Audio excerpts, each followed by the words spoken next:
अरे कहाँ पर हो भौजी, घाटे नहीं खे चले के का? हाँ हो देवर जी, चले के बाद तनी तैयार हो जानी। अरे सब कोई चल गइल। रुकी ना जी, चलो तनी अच्छा से बन ठन के चलब नु। अरे टाइम बीतल जाता। Music by Priyanshu Singh. छठी माई के गीतिया गवाए लागल, देखो सब केहू घाटे पर जाए लागल। अरे का करतन हो? अमर चुप न रही, बाल झाड़ तनी। छठी माई के गीतिया गवाए लागल, देखो सब केहू घाटे पर जाए लागल। हला से जल्दी सजा ला दौरिया, ब्यूटी सवारे में देर हो गई। बस बिंदी लगा ली। ए भौजी करा जानिया तना सिंगार, किया रात के बेर हो गई। अरे जल्दी करा जल्दी, तोहर मेकअप पे करब तो बजल चार, किया रात के बेर हो गई। अरे आलू रहे हैं।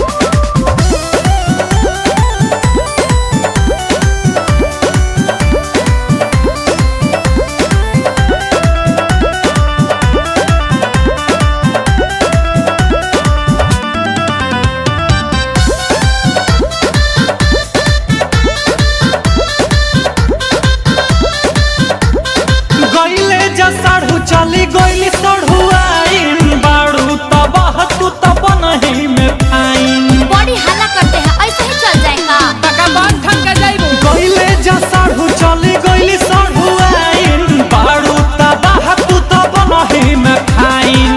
भरे के बबुआ के कोसी बतहरे, बाजा बाजा बाबे के फेर हो गई। यही सुनो तैयार होता नहीं। ए भौजी करा जानिया तना सिंगार, किया रात के बेर हो गई।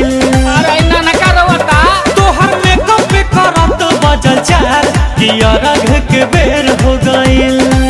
बॉडी हल्ला करे लगो।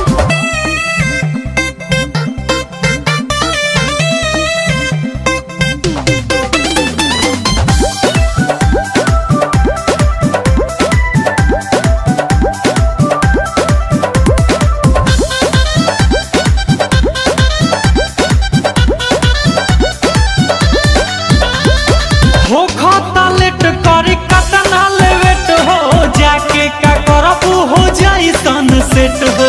अरे टाइम बीतल जाता हो। बस 5 मिनट जी। हो खाता लेट करी कतना लेवेट हो, जाके का करब हो जाई सनसेट हो।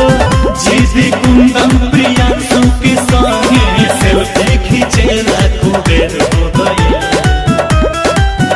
करे रंजित देवरवा गोहार, किया रख के बेर हो गई। तोहर मेकअप पे करब तो बजल चार, किया रख के बेर हो गई। अरे अब न चला। हो गई जी, चलिए। चला।